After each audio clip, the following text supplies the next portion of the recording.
बच्चा लोग, कैसे हैं आप लोग? आई हो बहुत अच्छे होंगे और क्लासेस को एंजॉय कर रहे होंगे। आज हम लोग देखने वाले हैं स्मृति ग्रंथों को, जहां से एग्ज़ाम में क्वेश्चन बहुत ही ज़्यादा बनते हैं। तो सारे फैक्ट आपके बहुत ही ज़्यादा महत्वपूर्ण होने वाले हैं, तो ध्यान से देखिएगा स्मृति ग्रंथों को।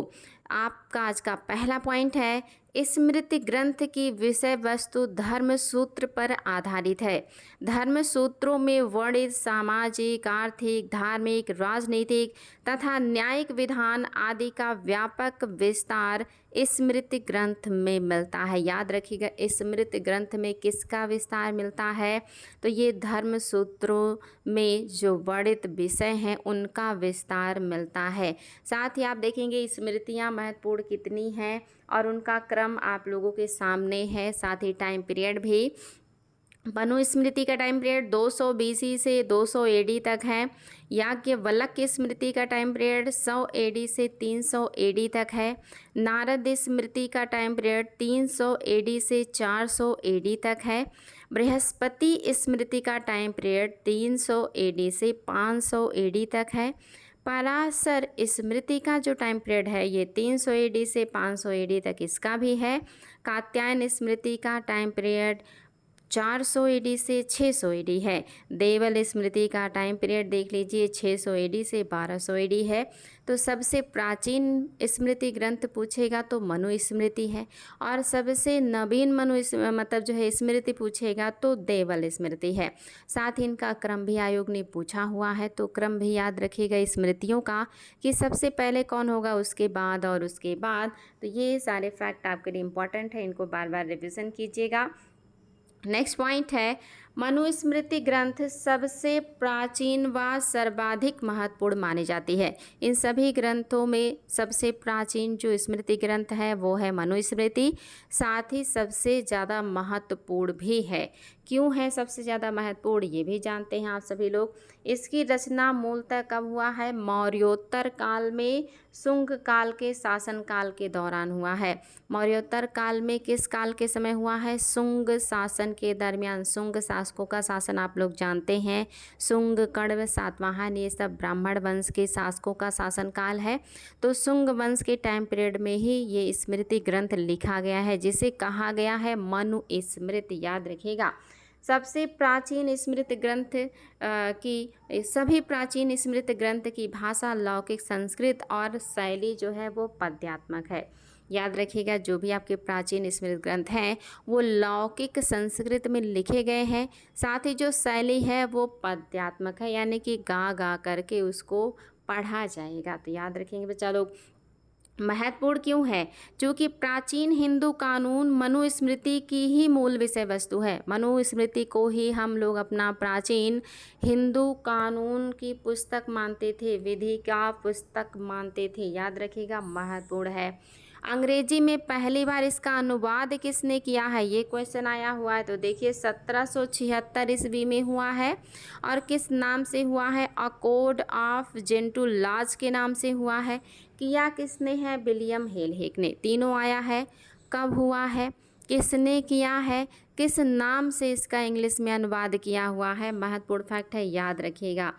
आगे देखिएगा, मनुस्मृति में 8 प्रकार के विवाह का उल्लेख है। आप सभी को पता होगा 8 प्रकार के विवाहों का उल्लेख प्राचीन काल में था, और पहले जो 4 विवाह थे उनको समाज एक्सेप्ट करता था, जिसमें ब्रह्म विवाह, प्रजापात्य विवाह, आर्ष विवाह और देव विवाह था।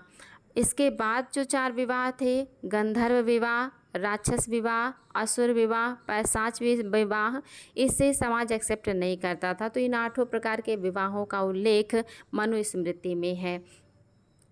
साथ ही ये भी एग्जाम में क्वेश्चन आए थे, कितने प्रकार के दासों का उल्लेख है मनुस्मृति में? तो 7 प्रकार के दासों का उल्लेख है मनुस्मृति में। ये आपके लिए महत्वपूर्ण है। मनुस्मृति पर आधारित जो मनुस्मृति पर कुछ महान विद्वान हैं जिन्होंने टीकाएं लिखी हैं। तो ये एग्ज़ाम में कई बार आया हुआ है कि मनुस्मृति पर टीका किसने लिखा है। कूट की सहायता से क्वेश्चन, ये उत्तर आपको देने को मिलेगा, जहाँ पे आपको ये नाम बिल्कुल याद होने चाहिए। तो मनुस्मृति पर टीका किसने लिखा है? भारुच ने लिखा है, गोविंद राज ने लिखा है, मेधातिथि ने लिखा है और कुल्लूक भट्ट ने लिखा है। भारुच, गोविंदराज, मेधातिथि और कुल्लूक भट्ट, इन सभी लोगों ने लिखा है टीका मनु स्मृति पर, जिसमें सबसे प्रसिद्ध जो टीका है वो है मेधातिथि की।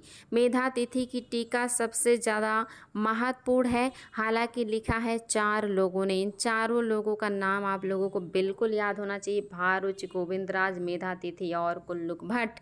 वेरी वेरी इंपॉर्टेंट, एग्जाम में कई बार पूछा गया है। याज्ञवल्क्य की स्मृति लगभग पूरी तरह मनु स्मृति पर ही आधारित है। लगभग पूरी तरह मनु स्मृति पर आधारित है, लेकिन मनु स्मृति से थोड़ा उदार है। याज्ञवल्क्य स्मृति में पहली बार कायस्थ शब्द का उल्लेख मिलता है, ये बात याद रखिएगा, लेकिन एक लेखक वर्ग के रूप में मिलता है। ये क्वेश्चन आता है कि पहली बार कायस्थ शब्द का उल्लेख किस स्मृति में मिलता है, तो ये मिलता है याज्ञवल्क्य स्मृति में। किस रूप में मिलता है? लेखक के रूप में मिलता है। ये भी क्वेश्चन आया कि जाति के रूप में कायस्थों का उल्लेख पहली बार कहाँ मिलता है, तो जाति के रूप में कायस्थों का उल्लेख पहली बार ओशनम स्मृति में मिलता है। याद रखिएगा, ओशनम स्मृति में जाति के रूप में कायस्थों का पहली बार उल्लेख है, लेकिन कायस्थ शब्द का पहली बार उल्लेख याज्ञवल्क्य स्मृति में है और एक लेखक के रूप में है। याज्ञवल्क्य स्मृति पैतृक संपत्ति के बंटवारे से संबंधित है। याद रखिएगा, पैतृक संपत्ति के बंटवारे को लेकर ज़्यादातर इसमें बातें कही गई हैं, इसलिए ये पॉइंट आपके लिए बहुत ही ज़्यादा इम्पॉर्टेंट है। जो आपका याज्ञवल्क्य स्मृति है, इस पर किसने टीकाएं लिखी, ये भी एग्जाम में कई बार पूछा गया है। तो पहले हैं विश्वरूप, दूसरे हैं अपरार्क, तीसरे हैं विज्ञानेश्वर। ये 3 लोग हैं जिन्होंने याज्ञवल्क्य स्मृति पर लिखा है टीका। वेरी वेरी इंपॉर्टेंट फैक्ट, इसको याद रखिएगा। मिताक्षरा के नाम से विज्ञानेश्वर द्वारा लिखी गई टीका बहुत ही ज़्यादा प्रसिद्ध है। ये क्वेश्चन कई बार आता है कि मिताक्षरा जो टीका है ये किसने लिखा है? विज्ञानेश्वर ने। और किस पर लिखा है? याज्ञवल्क्य स्मृति पर लिखा है। मिताक्षरा पर भी जीमूत वाहन द्वारा दाय भाग नामक टीका लिखी गई है। याद रखिएगा, मिताक्षरा पर फिर एक टीका लिखा गया जिसका नाम है दाय भाग, और इसको किसने लिखा है? जीमूत वाहन ने। ये क्वेश्चन भी कई बार आया है, जीमूत वाहन ने कौन सी टीका की रचना की, या दाय भाग जो टीका है किसके द्वारा लिखी गई है? जीमूत वाहन के अनुसार पिता की मृत्यु के बाद संपत्ति का अधिकार पुत्रों का हो जाता है, यानी कि पुत्रों को उनकी संपत्ति स्वतः मिल जाएगी अगर पिता की मृत्यु हो जाती है। ये बात कौन कहते हैं? जीमूत वाहन कहते हैं कि जैसे पिता की मृत्यु होगी जो संपत्ति है वो अपने आप पुत्रों का हो जाएगा। याद रखिएगा, महत्वपूर्ण फैक्ट है। नारद स्मृति में 15 प्रकार के दासों का उल्लेख है। याद रखिएगा, ये फैक्ट आपके लिए बहुत ही महत्वपूर्ण है। नारद स्मृति में 15 प्रकार के दासों का उल्लेख है और आपके मनु स्मृति में 7 प्रकार के दासों का उल्लेख है। साथ ही आप देखेंगे नारद ने कुछ शर्तों पर महिलाओं को पुनर्विवाह की अनुमति दी है। देख लेते हैं वो शर्त कौन से हैं कि जो महिला है वो पुनर्विवाह कर सकती है। तो इनका शर्त है कि अगर पति नपुंसक हो, अगर उसकी मृत्यु हो गई हो, अगर वह असाध्य रोग से ग्रसित हो, अगर वह जाति से पतित हो और लंबे समय से लापता हो, तो ऐसी महिलाएं पुनर्विवाह कर सकती हैं। ये कहा है नारद ऋषि ने। ये एग्जाम में क्वेश्चन आया है कि इन कंडीशनों पर विवाह करने की अनुमति किसने दिया है? नारद स्मृति ने दिया है। साथ ही 15 प्रकार के दासों का उल्लेख भी करता है नारद स्मृति। नेक्स्ट पॉइंट देखिए बच्चा लोग, बृहस्पति स्मृति के अनुसार यदि किसी व्यक्ति की बिना पुत्र ही मृत्यु हो जाए तो उसकी संपत्ति का अधिकार उसकी पत्नी को मिलेगा, और अगर पत्नी भी नहीं है तो उसकी संपत्ति का अधिकार उसकी पुत्री को मिलेगा। ये कौन कहते हैं? बृहस्पति स्मृति कहते हैं कि अगर किसी आदमी का पुत्र नहीं और उसकी मृत्यु हो गई तो उसकी संपत्ति उसकी पत्नी को मिलेगा, और अगर किन्हीं कारणों से पत्नी भी नहीं रही तो संपत्ति की अधिकारी उसकी पुत्रियां होंगी। ये कहा है बृहस्पति स्मृति ने। याद रखिएगा, कात्यायन ने भी स्त्रियों को संपत्ति प्राप्त करने का अधिकार दिया है। खास करके स्त्री धन पर स्त्रियों का अधिकार होगा, ये सभी स्मृति कहते हैं। स्त्री धन क्या होता है?